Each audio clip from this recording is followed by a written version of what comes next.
the government round up innocent peoples, including my father, late father, Muhammad Eid, my brother Mustafa, my cousin Yusuf, other relatives and neighbors. The killings were on a massive scale.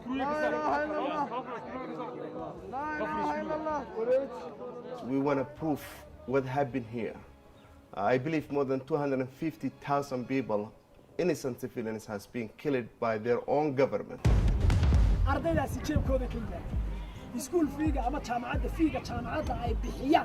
don't think we can even start to imagine the fear that these individuals went through in their last days and certainly hours of being abducted and knowing they were going to be executed.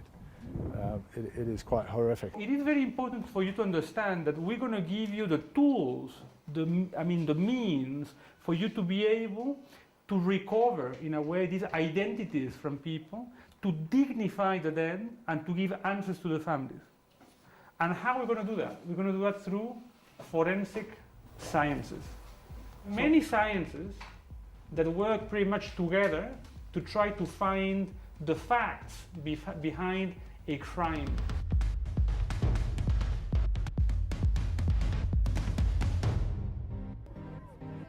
People have the right to know. If some people are as evil and as mean as killing other people, at the very least, letting them know what happened to them, their faith, is extremely important.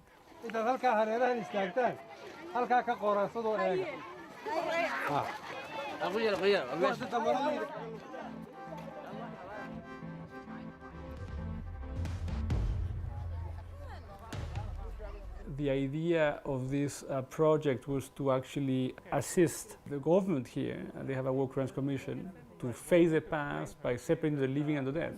The idea of the government is actually to try to put their relatives, or to hand over their relatives to her, so they can be buried properly according to Muslim traditions, because it is not a Muslim tradition, and I know that for sure, to put people all in a hole.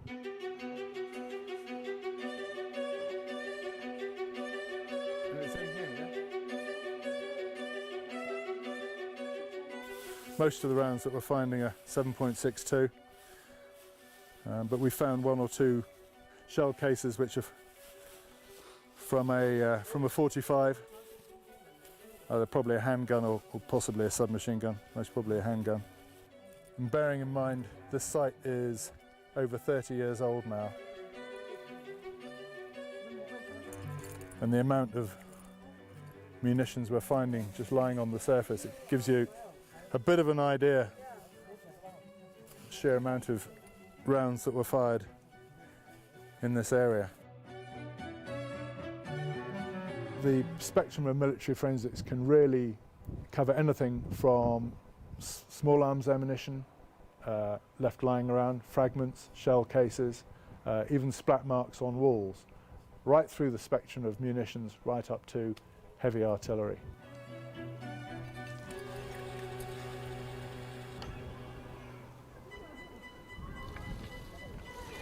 If you do not confront your past in order to get answers, it is very difficult to turn the page and say, okay, now welcome the future, Otherwise, it's a permanent crime. It's a crime that just never stops, because you don't know.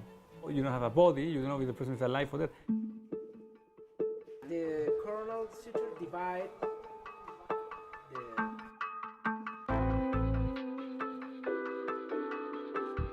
My mission in life is to preserve the history of this country and my people.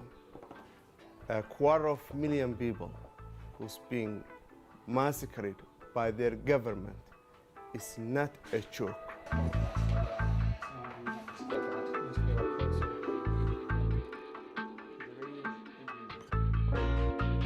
What we want to do is to match injuries in bone and in clothing. Because the fact that the injuries are matching both in bone and in clothing, it is a double corroboration of the fact that what you're looking at is an injury. Okay. We do not want for death to just simply take place, without somebody remembering it.